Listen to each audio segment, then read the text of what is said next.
I'd like to go first to Olesya, actually, if that's okay, because I know that you've also been, I think it's fair to say you've also been protesting outside of Downing Street this week in support of Ukraine. Can I ask? I'm going to ask a really simple question. What do you think the UK government needs to do next?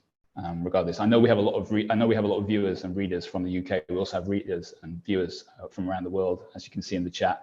But I just want to hit the UK question first, because I think we have a certain contingent from the UK with us this evening, and I think that'd be really useful. Thank you, Tom. Thanks for organizing this discussion as well. It's really important. I just want to say that I am going to speak as a Ukrainian and as a scholar. I'm not representing any institutional or organizational views at the moment, so it's just felt that that's necessary to say. About the protests, I'm just so grateful to everybody who came yesterday. The entire Trafalgar Square was filled with people, and these are happening all over the country. And it's really, really important, and all over the world, to be honest. It's really important to show your solidarity and support. It's important for people here to see it. It's important for our fellow Londoners and others to see it, but also it's important for Ukrainians to know that they are not being abandoned. That there are people around the world who are really supporting them and standing in solidarity with them. And on that question of feeling abandoned, I think it's, for the international community, it's important to realize now that for 8 years, Ukrainians have been left on their own. Since 2014, they were largely dealing with this war on their own. The deep concern that was voiced by the international community did nothing to prevent this escalation, as we can see, right? The sanctions and so on that were introduced after the illegal annexation of Crimea, aggression in Donbass, clearly did not work. So it's something for us to bear in mind, that this support that is being given to Ukraine is important. It's working already. We can see that the sanctions are working and so on, but we cannot afford another Ukraine fatigue. We can't afford to stop. We're going to be in this for a long time, even if this escalation ends soon, right? There's still going to be a humanitarian crisis.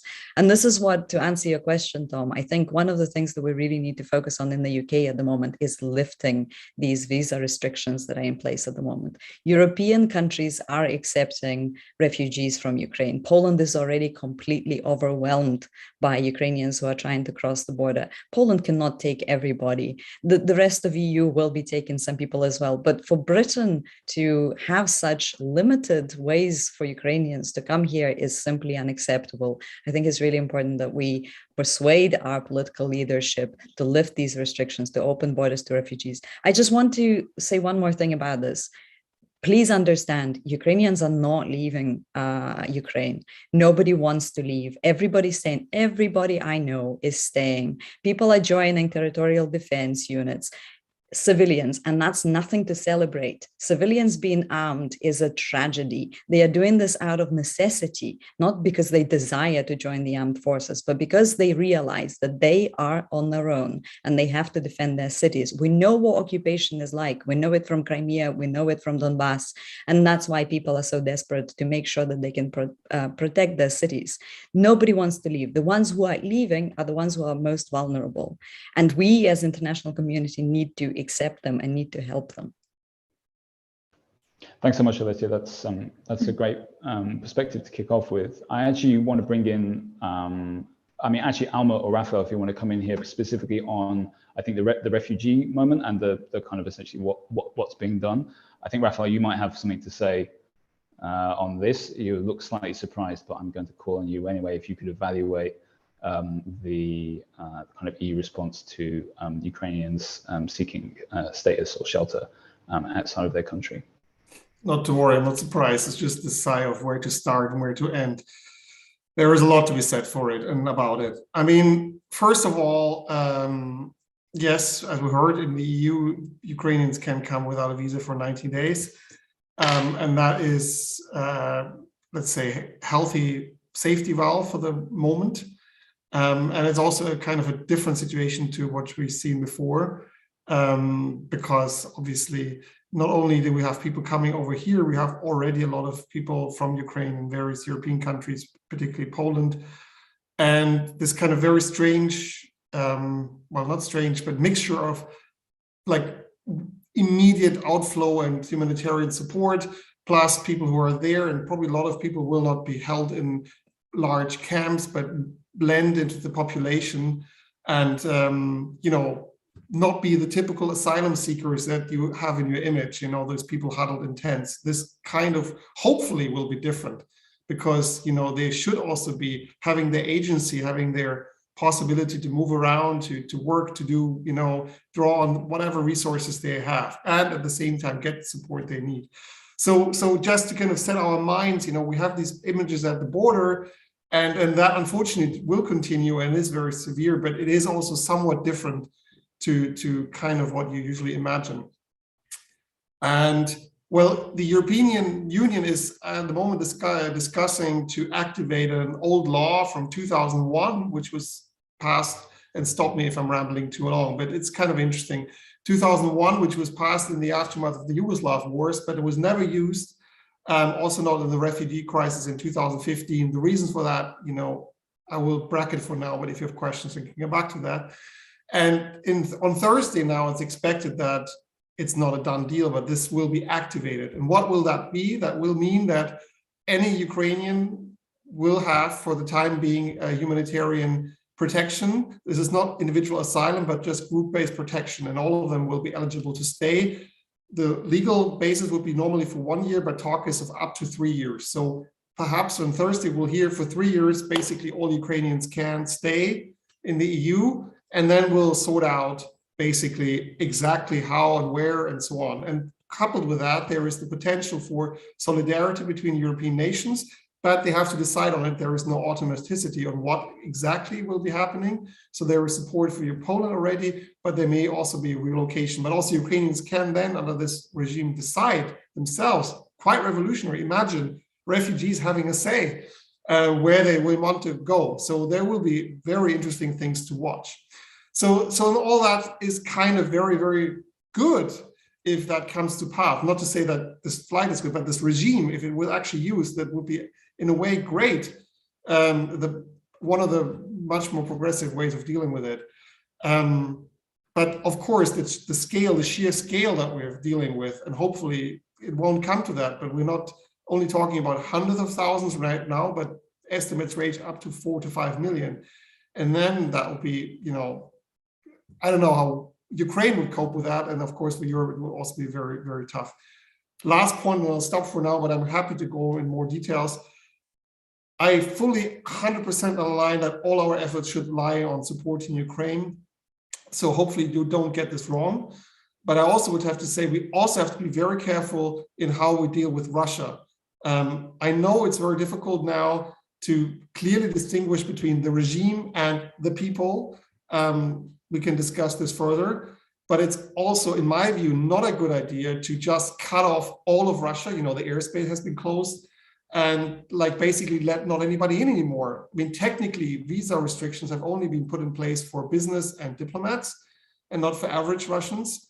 But practically, it's become extremely difficult to come to the EU. Before already with COVID and the non-recognition of Sputnik vaccines, and now with the travel routes, and God knows how long consulates will work at all. So we praise oppositions demonstrating there. Probably there will be at least some people who want to avoid the draft, being drafted in this military, and we have to keep some channels open for them to come to the European Union as well. So that's another less prominent, but also I think important side to this growing refugee crisis. Thanks so much, Raphael. That was a really useful perspective as well, and I think kind of moved that discussion on a little bit for us. You've made quite a few points there, and there's definitely, particularly on how we deal with Russia and the situation in Russia, I think we should definitely come back to that, and I'm just going to bracket that out, and we're going to come back to it later. But no, and if anyone wants to ask any questions about that, please put them in the chat, maybe in about 5 minutes if we get there. But I'd like to kind of hone back in on the kind of humanitarian and refugee situation just right now, because I think that's something that we should deal with first. And actually, Almut Rochowanski, I would like to bring you in if at all possible. Right. If you could give, I know you have a huge amount of experience in this area, but you can give a really useful perspective here on how civil society organizations are responding to this and what the kind of EU's response perhaps has been as well to refugees. I mean, this is obviously a very, very complex topic. I should say that, I'm I'm basically someone who tries to work with grassroots activists and to support them in the ways that is best and guided by them. But I also then try to place this work in a greater, if you will, political context, because inevitably it always is there. And so when it comes to the whole refugee and migration issue, we've seen some, I want to start with people in Ukraine who don't want to be where they are right now. And there are lots of people who want to be in Ukraine right now exactly where they are and they want to stay there. But there are many, many who don't want to be where they are because they're going out of their mind, and it's incredibly dangerous and it's incredibly scary. And the majority of them who would rather be somewhere else cannot get away, and the lack of resources is the reason for that. Ukraine is by income per capita the poorest country in Europe, something like sorry, people keep calling me. People make 50% of the population lives on $120 a month or less, and so there are no reserves. People have no reserves, right? They're barely surviving for years, for decades. And when a moment like this comes, there's just no way for them. There are no cars. They have no car. If they have a car, they can't afford to fix it. They don't have gas. There are too many people to fit in one car. They wait too long because the decision is so momentous, even just in terms of their resources and the fact that they cannot cope with what they would need to leave behind. And so this is, all the refugees have made it to the border. Those are the ones who have, well, maybe, I don't want to say privilege, but they were lucky. And they represent those sort of who were able to get away quickly. And there are many, many more who have not. And so for the last weeks, I've been talking to grassroots activists, and I've been warning them, especially in the East and in the South, and I've been warning them, get out, something's going to happen, and organizing to get resources to them. But let's just say, until it started for real, it was very hard for them psychologically to accept this, and only 2 of them made it away before the war started. And so the rest, they're now in basements, sitting in cities in the South where the roads are blocked and where the Russian government the Russian army is in control. And it's far from clear how they're going to get away. And so that's where to start. Where do people actually, where are they? Who are they? Why did they flee? Why didn't they flee? Beyond that, it already obviously gets into like EU policy. I think what we've seen is, it is nice that there has been fairly easy access for Ukrainians across the border. It shouldn't even have to require this like 3 months visa-free thing, because technically that should even be suspended when there's a reason to believe that somebody will have to stay longer because they're fleeing something, right? So just purely in theoretical legal terms, the protections of the Geneva Convention should be enough to offer to mean that somebody who knocks at your door and says, I'm fleeing a war, let me in, they should be admitted. And it shouldn't matter what their passport is, and shouldn't matter what the color of the skin is.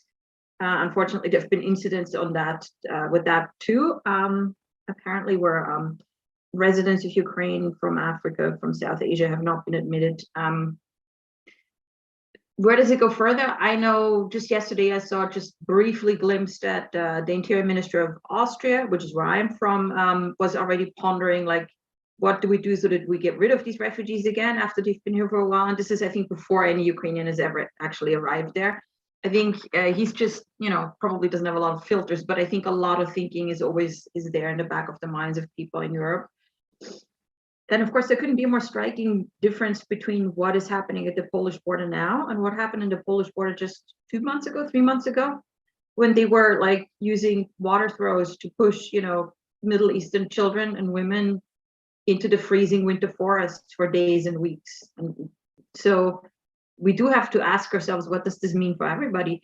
It means for me right now, I can tell my friends in Ukraine with some confidence, if you can make it out, go.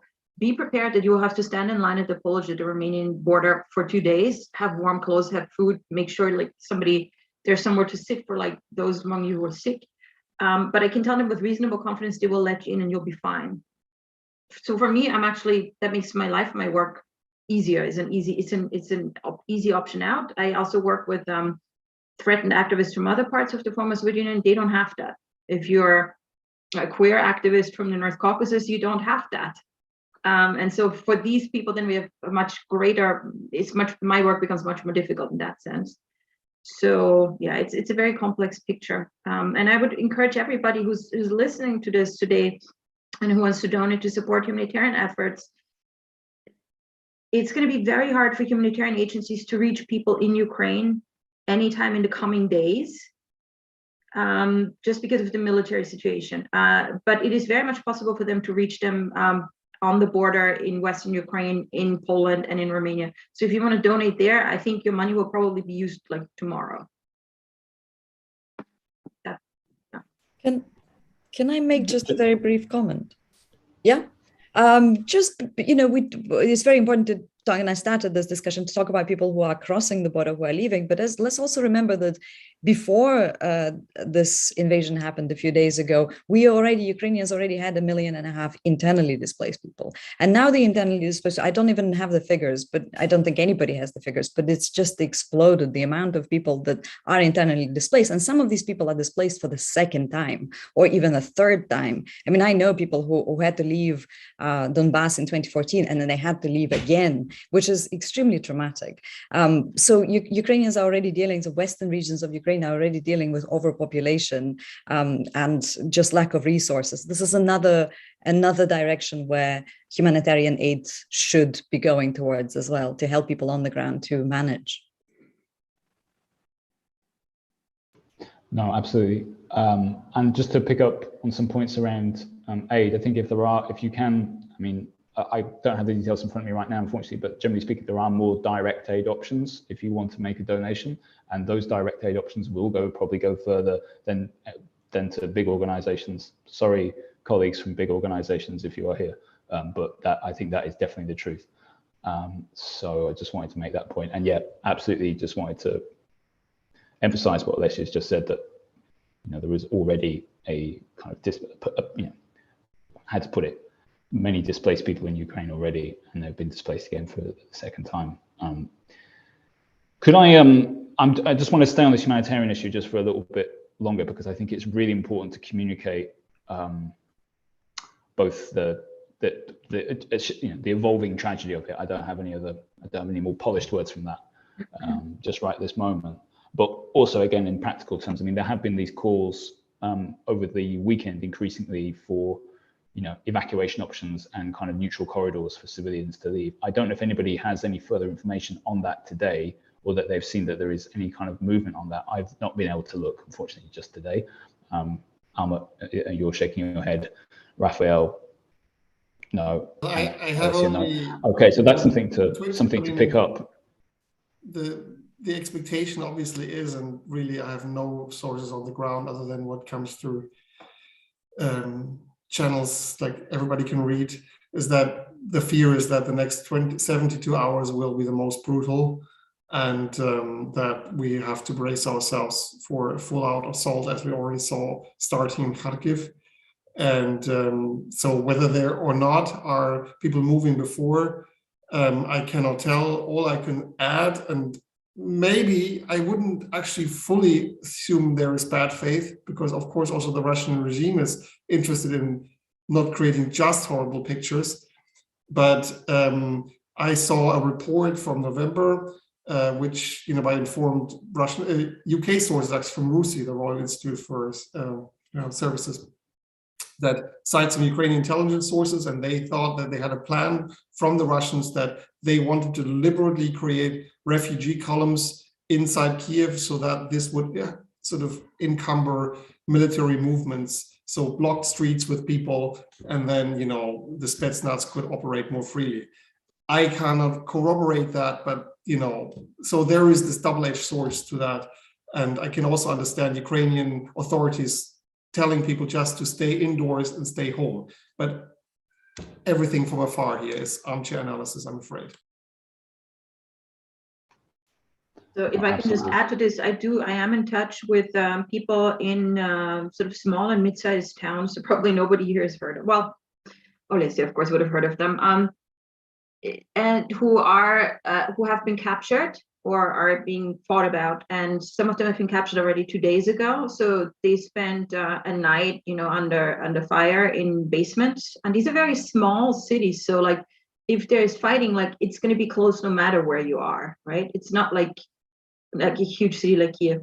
And then after that, the roads were blocked, and there's only one road out. There's only one road, you know, two ends in and out, and there's not a lot of other things. And these are like on these like wide steps. There isn't a lot of other options to get out. So people really are stuck there.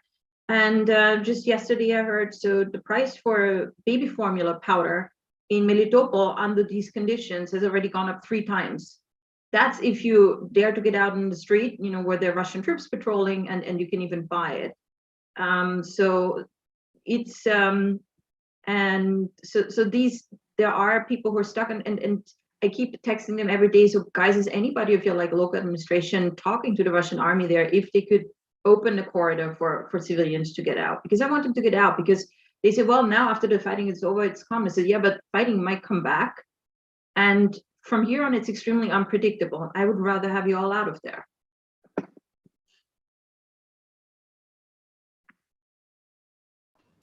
Yeah, absolutely. I'm going to move to the chat now and see if I can identify a question.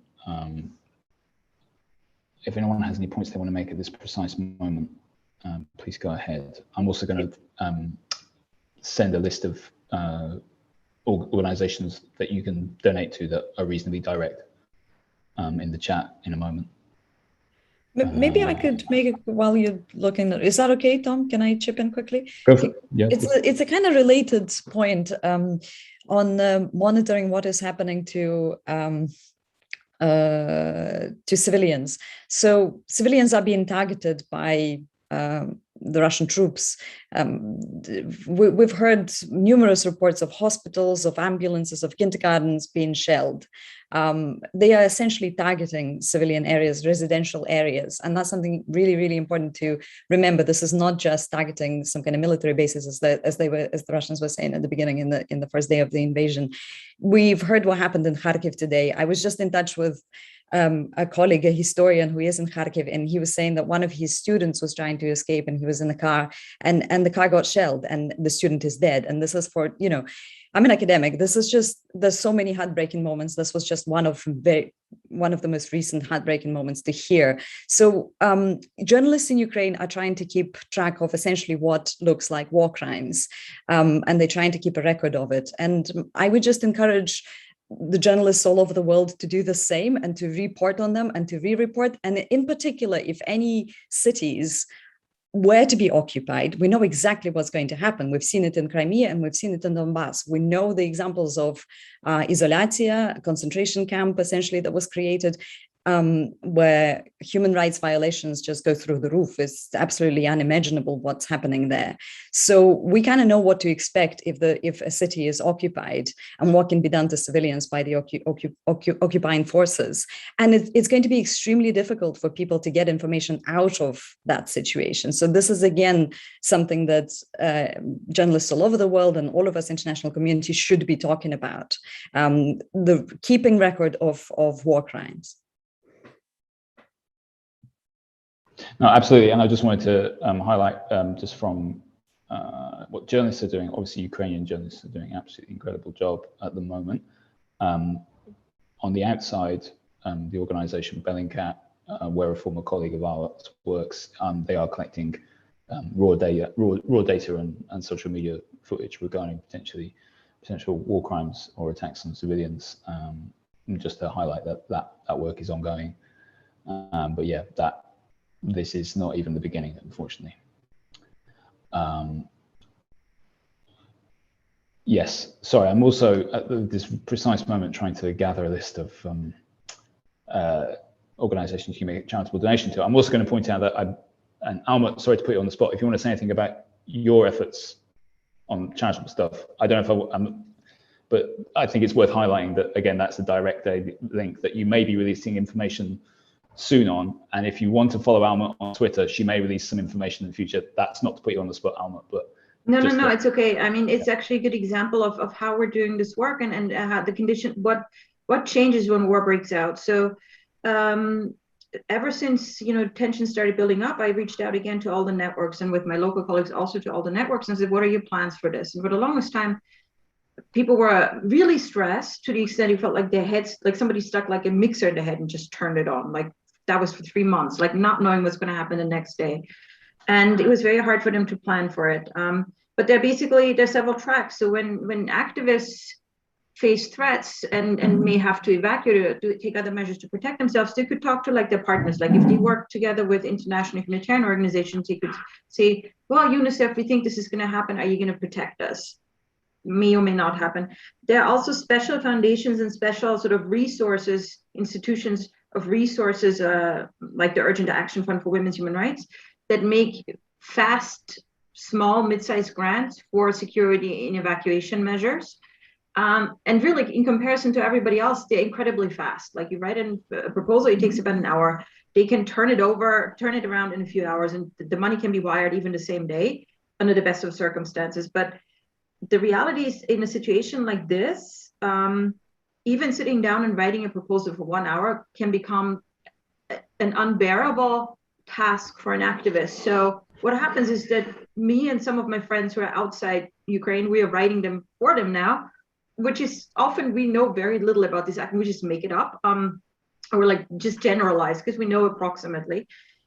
So these are sort of like these like institutional hurdles. Even the low threshold means of support are actually too high of a threshold when you're that vulnerable, when you're under so much stress, when your situation is so unpredictable. I mean, thank God until now we have internet connection with just about everybody most of the time. I do not even want to think about what happens when that ends. And then what we did when we realized that even like these emergency grants were just too high of a threshold, we just started wiring money with Western Union in like whatever maximum amount was possible, like $500 to people. And says, look, you're a woman activist, you're on the ground, you've been keeping your community safe and together and being very creative and very resourceful and very economical about it for many years. I give this money to you. I know you will do your best to protect yourself, your team, the people around you. And which is really true. Like if you give local women activists resources, they will do the best to make things happen and to keep everybody safe. And then we raised some money over the past days from others to keep doing that too. Of course, yesterday, International Wire Services started crapping out on us. And I don't think it's a problem on the Ukrainian end of things. It seems to me that wire services are flagging Ukraine as a potential place where money shouldn't be sent now because of scammers or whatever. And it's incredibly frustrating to try to initiate like 10 Western Union transfers in a day and maybe 2 will go through. And you'd never know in advance which ones they're going to be. But we're exploring other options. And again, it's also like in a situation like this, you don't want to like text the activist, who's being shelled right now. Oh, I'm afraid your like debit card number was enough. Can you send me your entire like 50 numbers of bank information and birth date? And it's like, so this sounds incredibly banal, but in situations and moments like this, experiences break down these banal things that become very existential. So when I say I've been busy all day, it's not with like high flying analysis. It's like trying to get around stupid Western Union blocks, Oh, absolutely. Olesya and Raphael, I believe you both had hands just briefly. So if you want to come in on this point. Yeah, I mean, no, full respect to Almut. I cannot, as I said, I'm not in a position to have this hands-on and really fully defer to her. And on top of that should not be an alternative. I really wouldn't mind to say, I wouldn't mean to say that. But of course, if there is any classic organization that was born out of the experience like that, it remains and is the International Red Cross. So, and if there is any organization that is supposed to at least have access after everything fails in military conflicts, it would be the International Committee of the Red Cross. So we'll see whether that will be honored and hope that convention at least stays in place. It was actually, one of those problems that the Red Cross didn't get access in Poland to the Belarusian border when the refugee crisis was going on there, and hopefully that isn't a page that the Russians will take out of that book. I just wanted to add one little thing. The EU just announced that they're going to have another 90 million assistance through the civil protection mechanism to Ukraine. I hope they will manage to channel it to the right places. And on that level, and I really, again, want to underline, grassroots organizations do need support, to deserve support, but on that level, I don't have the feeling that this will be a shortage of euros or dollars or pounds. It will be a matter of actually getting it where it's needed and timely. And that will only be decided operationally. And of course, at the same time, we, including Germany, where I'm sitting, have decided to send more arms. And there are obviously different opinions about this, but just as much there is this debate, will these arms arrive there in time for whatever they are supposed to do? So this is again, rather unprecedented situation that we are indeed in the midst of not only launching this humanitarian support, but also a hot sort of feeding of arms into this hot conflict right next to our doorsteps. And hopefully this will not lead to further escalation. But I also do think personally this is appropriate. No, thanks so much, Raphael. I think actually this is now a good time, if everyone's okay. I think it is a good time to kind of address Russia just a little bit, because I think our listeners should also be considering this. I know that Almut and Raphael have a few things to say about that. And I today have been trying to understand what's actually going on with the, shall we say, tentative anti-war, can't even call it a movement, but any kind of action there. I don't have any conclusions, don't worry. But there is obviously, let's just say it out loud, there are concerns about what escalation means. There are concerns about nuclear threats that are now circulating as a result of this situation. So there's a big question for the international community, such as it is, about how should it be approaching Russia.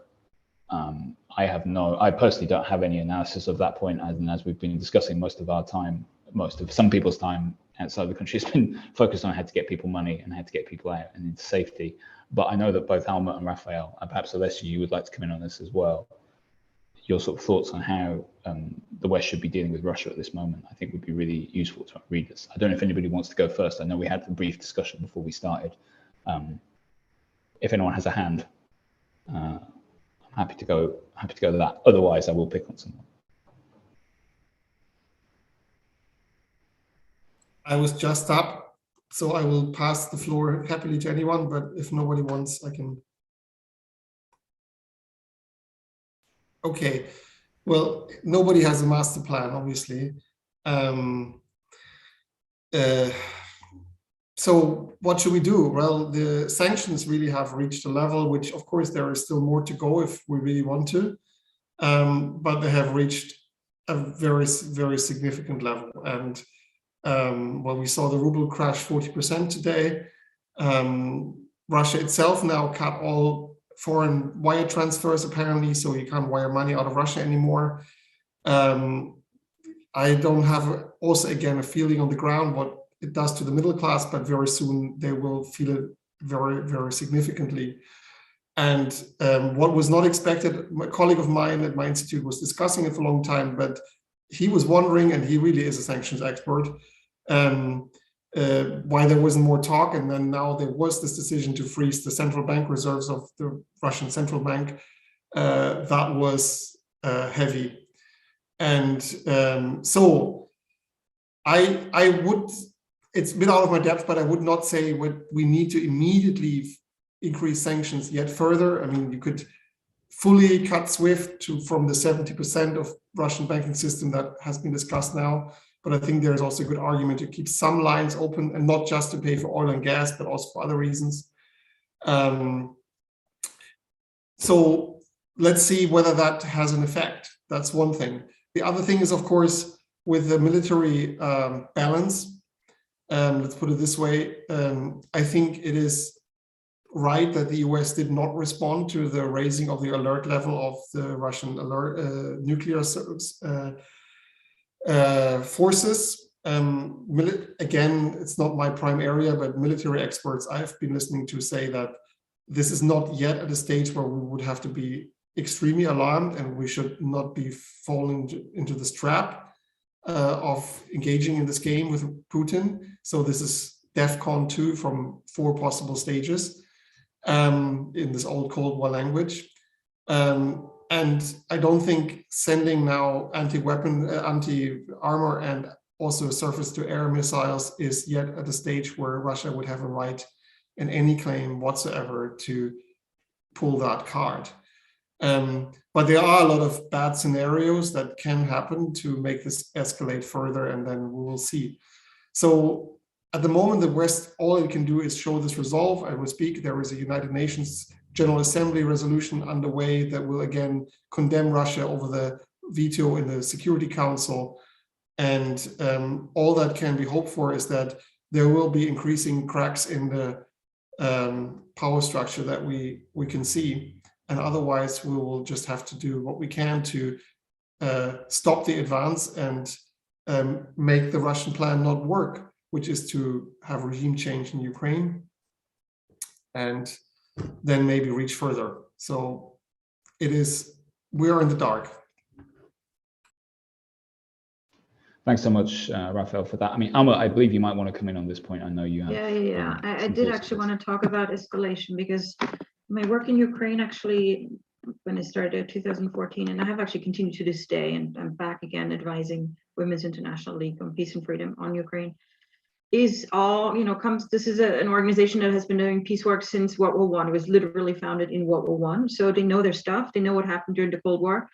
And so my own activism, although it happens with women at a very grassroots level, like I make a point of going outside the capital cities and finding those activists, who are really just very grassroots. It's nevertheless based in sort of like this context, in this ecosystem, this geopolitical ecosystem that is never far from it, wherever we do this work, especially in the former Soviet Union, but really in a way all over the world. And so, and this is really important because it helps you understand how the world works. And so one of the things that we need to, I actually think that this is a very serious moment. This is the moment. This is, we're closer to nuclear war than at any time in my lifetime, which is 46 years. We're closer to nuclear war than at any time since the Cuban Missile Crisis. That doesn't mean it's immediate and imminent, right? But we're closer. And I think previously, if this had happened during the Cold War, the people in charge would have fallen back into the playbook of de-escalation, and because they were so rehearsed in it. And this is why, like, Joe Biden today comes across as someone who's extremely cautious and responsible, because he was actually a foreign policy maker during the Cold War. For him, this is second nature. I think a lot of people in Europe, not at all. And they're doing things that are clearly escalator and sort of needlessly and uselessly so. And so we have to, when we talk about escalation and de-escalation, well, we have to keep in mind that certain steps we take are perceived a certain way by the other side, and may lead to an extreme escalation from the other side. It doesn't mean they're justified or the other side is right to them, but it's just a fact. And if we sort of practice strategic empathy and we know they will do that, then, then why would we do that? Like, why would we make everybody's life more dangerous? Why would we want Ukrainians to bleed more? So just to give you an example, we know there's been a lot of debate, like, what does Russia really want in Ukraine? But I think we can all reasonably agree on that. Russia doesn't want Ukraine to be a member of the EU. There was obviously a very big reason for the resistance against the Maidan and what was discussed there. And so in the middle of a hot, massive shooting war in Ukraine, Ursula von der Leyen yesterday said, well, we should accept Ukraine into the EU. What that means, if you're the Russian president and the Russian commanders, is that in any outcome that leaves any sovereignty to Ukraine, it's going to be in the EU. This is how they hear it. And so for them, then that means then we cannot accept any outcome that leaves any sovereignty to Ukraine. So saying these things out loud right now gives Russia a whole, like, massive incentives to escalate and make things worse, and not to agree to negotiations, not to pull back. I hope does this offend anybody, or does it not make sense to anybody? But when I see things like this, like these statements, like, my heart sinks into my stomach. And there are other things that are sort of, where there's a lot of loose talk that isn't quite clearly understood. And one example is like calls for a no-fly zone. There's, I think, that call has been repeated by a lot of very well-meaning sort of like activists. And I think many of them don't actually fully understand what it means. Maybe they think like a no-fly zone is some sort of vegetarian sort of air traffic control measure. What they don't understand is that a no-fly zone would mean that NATO planes, American, French, British, shoot Russian planes out of the sky, bomb Russian tarmacs, and destroy Russian planes standing on the tarmac. It would be NATO go into full war with Russia. That's what enforcing a no-fly zone today would entail. That would bring us to DEFCON, way beyond DEFCON 3. And so I'm just really, I don't see a lot of attention to escalatory steps and rhetoric that actually, that don't leave any paths, any good paths out of this for anybody, but especially not for Ukraine. Thank you, Almut. Raphael, Olesya, I saw you both have hands. Olesya, your hand has gone down, but maybe I'll just bring in Raphael here. So Olesya first? No, please. I'll go for it and I'll come back after you. That's fine. Good. Okay, well, I fully agree with this point about the no-fly zone. And yes, it was also a point made in Germany. And I said, I do support this new decision to supply weapons to Ukraine, but it is something to consider that even say we send now surface-to-air missiles to Ukraine that might lead into some Russian soldier being shot down by this very arms. And this is something that we have to also actually look into the eye. So I fully agree, but the ramp off has been discussed extensively and is being discussed very extensively. This is, however, something that the Russian regime has seemed to destroy for a very long time. I mean, this was the diplomatic effort all along, to offer some ramp off, to have some talks, to have some formats for Russia, to have its legitimate security concerns considered. And now it is hopefully happening back channels, but it's very up to Russia also to show something that would be happening. I mean, what is often discussed is the Cuban Missile Crisis scenario where, you know, Russia claimed down and secretly there was this concession on missiles in Turkey, you know, to the Soviet Union back then. That wasn't communicated publicly, but it was a success, at least seeming success for the regime then. But it's very hard to find one now that could do the same trick. I mean, if the US was to withdraw whatever, the missile defense shield in Romania or Poland, okay, but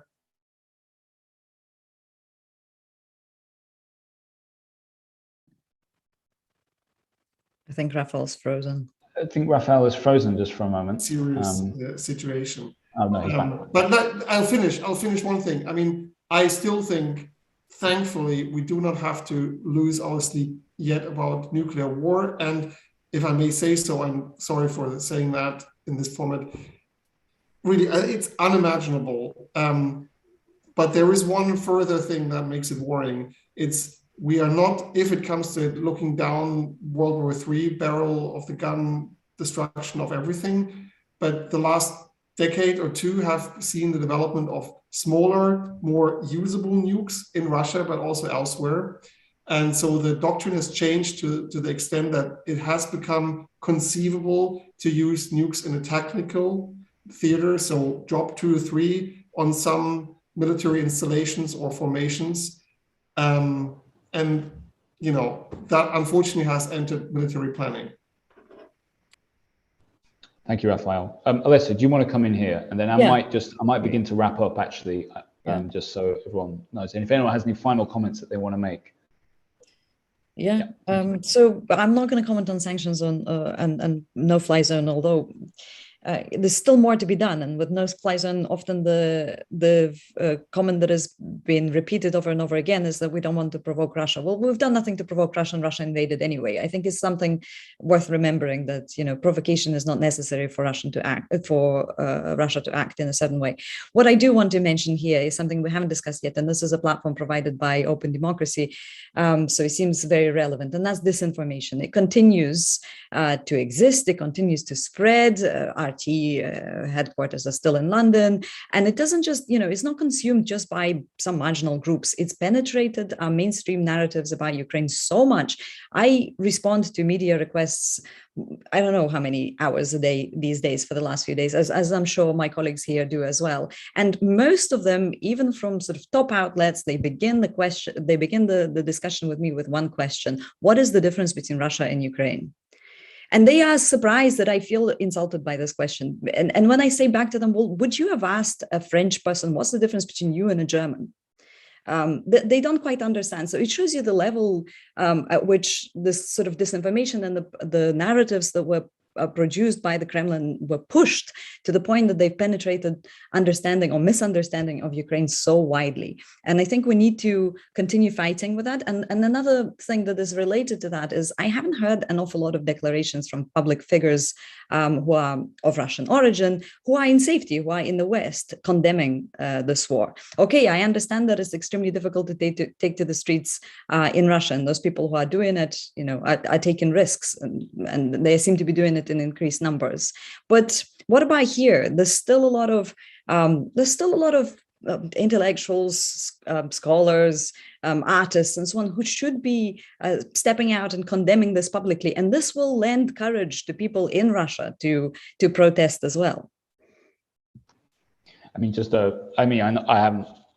I know just specifically on like Russians in the UK, I think you are going to see more statements on that in the coming days. I mean, absolutely, there's a time issue here, but I think you will see more comments in the coming days. But I also think the one perspective perhaps that will be in that group is, which is not necessarily so well politically organized, is that what difference does it make? But absolutely, I think that's a really good point. I noticed there are some questions in the chat. I think we've got time for one because we've run really over time. And so I just want to, before we get to that, just like one question. Are there any kind of final points that people want to make? And then I might wrap up actually, because I know everyone has to go and continue what they're doing. No, that's okay. Okay, I will just deal with one question from the chat, if that's all right then. Because I do like, usually when I do these live streams, we do get lots more questions, but you've all been saying such really important things that I actually just unfortunately wanted to listen to. The question was, I think there was a question around, here it is, which I think is an interesting question. Sorry, I'm just, the chat is going wild, so I actually can't get it. Basically, it's about exchanging a Russian withdrawal for Ukraine's neutrality and neutral status. I think that's an important question to discuss, and actually maybe that'll be the last thing that we can, and then we can bring this discussion to an end. I don't know if anyone has any statements on that. Olesya, you might want to say something very quickly on that. I'll let Olesya, please. For Western states and for a lot of analysts, it's something I think I say we, not personally, but would have been prepared to. And this is, of course, extremely uncomfortable for Ukrainians, but I would think that if that would have been the grounds to find agreement, it would have happened eventually. Let's put it cold, stark terms. Nobody would have liked it. People would have tried to avoid those big headlines, Finlandization, but I think it could have been agreed. But the space for negotiation has been broken now, and it really has been broken. And I cannot see a scenario where, all that would happen is Russia withdraw and Ukraine is neutralized and that's it. There would, it might come at the very end of a much more substantial movement by Russia to give up on other things. Because now, of course, the case is more than ever for integration. While I also agree with Almut that we have to be careful that we don't make false promises that we cannot keep. Yet Finlandization for now is off. Can I? Well, I think we all know by now that NATO was never a real issue. It was a made-up issue by Russia. Ukraine was a neutral state. How many times do we need to repeat this? Ukraine was a neutral state, and it got it, and it had very little prospects of joining NATO. And in any case, before 2014, people in Ukraine were not particularly interested in joining NATO. They only started to be interested when Russia attacked in 2014. So I don't really know what we're talking about here. Russia did not need an excuse to attack. The excuse was the fact that it could not bear to see Ukraine become a democracy, to elect presidents freely, something that would threaten Putin's regime and his wealth and his control over the entire enormous country that he keeps poor and docile, essentially. It's just not an issue. But I want to share something that seems to be really widely felt in Ukraine at the moment, and that NATO has discredited itself in the eyes of Ukrainians. There's this popular joke going around in Ukraine right now that NATO can apply to join Ukraine. Yeah.